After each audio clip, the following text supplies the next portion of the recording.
Assalamualaikum warahmatullahi wabarakatuh. Selamat datang kembali di channel Kang Mas Hari.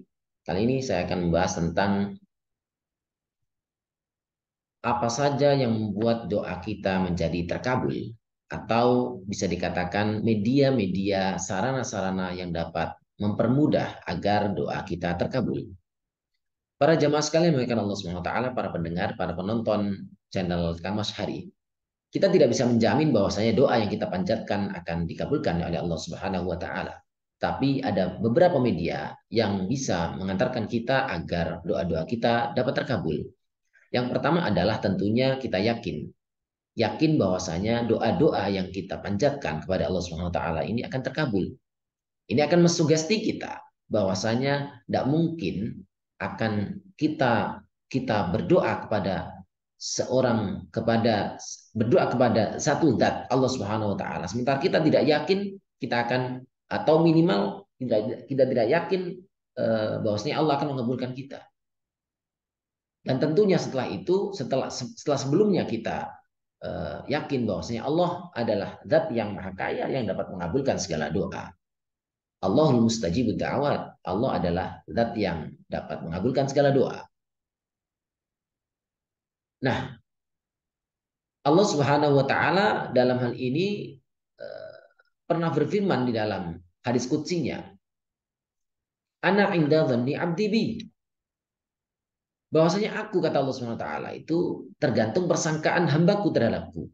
Kalau kita yakin bahwasanya Allah Subhanahu wa taala mengabulkan doa kita, maka insya Allah doa kita akan dikabulkan oleh Allah Subhanahu wa taala. Sebaliknya, kalau kita berdoa tapi ragu doa kita dikabulkan oleh Allah Subhanahu wa taala, maka kita akan sulit rasanya akan dikabulkan doa itu. Bagaimana kita akan dikabulkan sementara kita tidak yakin dengan apa yang kita lakukan berupa doa yang kita panjatkan? Itulah yang pertama, kuncinya adalah yakin bahwasanya doa kita akan dikabulkan oleh Allah Subhanahu wa taala. Yang kedua adalah berdoa di dalam kondisi-kondisi atau keadaan-keadaan yang mustajab. Dalam arti misalnya ketika di bulan suci Ramadan, bulan yang penuh keberkahan, saat kita menjauhi hal-hal nafsu, menjauhi nafsu dosa-dosa, maka semakin kita dekat dengan Allah Subhanahu wa taala, maka kita akan lebih mudah untuk dikabulkan. Oleh karena itu, ketika kita di bulan-bulan puasa, maka kita berdoa kepada Allah Subhanahu wa taala akan semakin memudahkan bagi kita untuk dikabulkan. Begitu juga ketika dalam kondisi kita sedang dekat, misalnya setelah sholat misalnya, maka potensi doa kita akan lebih mudah dikabulkan karena kita sedang habis sholat beribadah kepada Allah Subhanahu wa taala, kemudian kita berdoa. Bagian dari wasilah atau media dengan melakukan amal soleh, begitu. Selanjutnya ibadah atau berdoa dengan melalui hal-hal atau bertabaruk dengan hal-hal atau benda-benda yang dekat dan bisa dipakai perantara untuk berdoa dan melancarkan segala urusan kita. Misalnya kita berdoa di multazam, maka berpotensi untuk lebih dikabulkan. Begitu juga kita berdoa ketika dalam kondisi sedang sujud, misalnya sholat sunnah khususnya. Begitu juga ketika kita dalam kesendirian sholat tahajud, kemudian kita berdoa setelahnya. Ketika setelah kita minum air zam-zam, kemudian kita berdoa.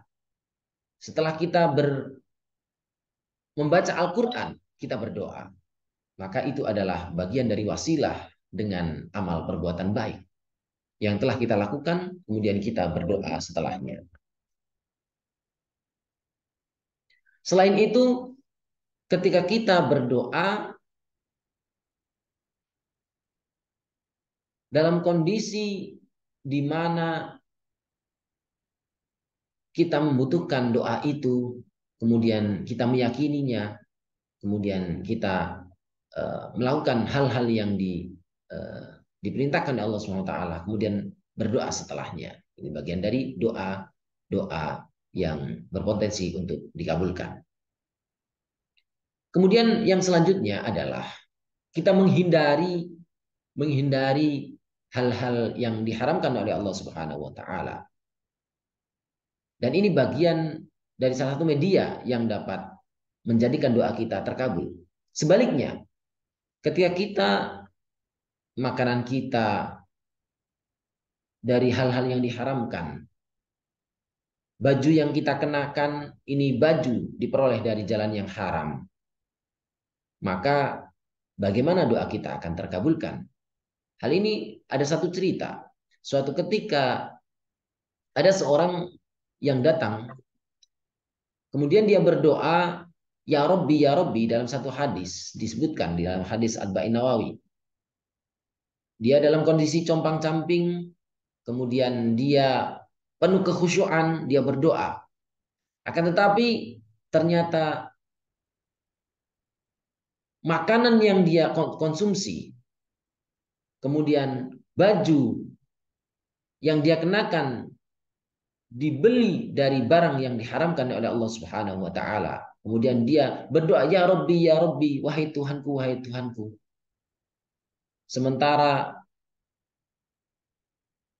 harta yang dia konsumsi dan baju yang dia kenakan ini berasal dari hal-hal yang diharamkan oleh Allah Subhanahu wa taala. Mana mungkin kata Rasulullah akan dikabulkan? Para jemaah sekalian yang dimuliakan Allah Subhanahu wa taala. Oleh karena itu, marilah kita dari sekarang berupaya dengan sekuat tenaga kita untuk menjauhi apa yang diharamkan oleh Allah Subhanahu wa taala. Kemudian berwasilah dengan amal perbuatan yang kita pernah lakukan berupa kebaikan, dan itu akan menghadirkan kedekatan kita kepada Allah Subhanahu wa taala. Ketika kita dekat dengan Allah Subhanahu wa taala, maka mintalah. Wa idza sa'alaka ibadi anni fa inni qarib. Dan apabila engkau bertanya kepadaku tentang Tuhanmu, maka katakanlah bahwasanya ini qarib, aku adalah dekat. Yakini bahwasanya Allah itu maha dekat, kemudian dekatilah aku. Kalau sebaliknya engkau merasa Allah itu jauh darimu, maka engkau akan jauh dari Allah Subhanahu wa taala. Yakini bahwasanya Allah Subhanahu wa taala akan mengabulkan doa kita. Kalaupun permintaan-permintaan kita tidak dikabulkan oleh Allah Subhanahu wa taala sebagaimana apa yang kita minta, barangkali Allah tahu apa yang lebih baik bagi kita, sehingga Allah Subhanahu wa taala menakdirkan yang lain yang lebih baik daripada apa yang kita harapkan. Karena apa?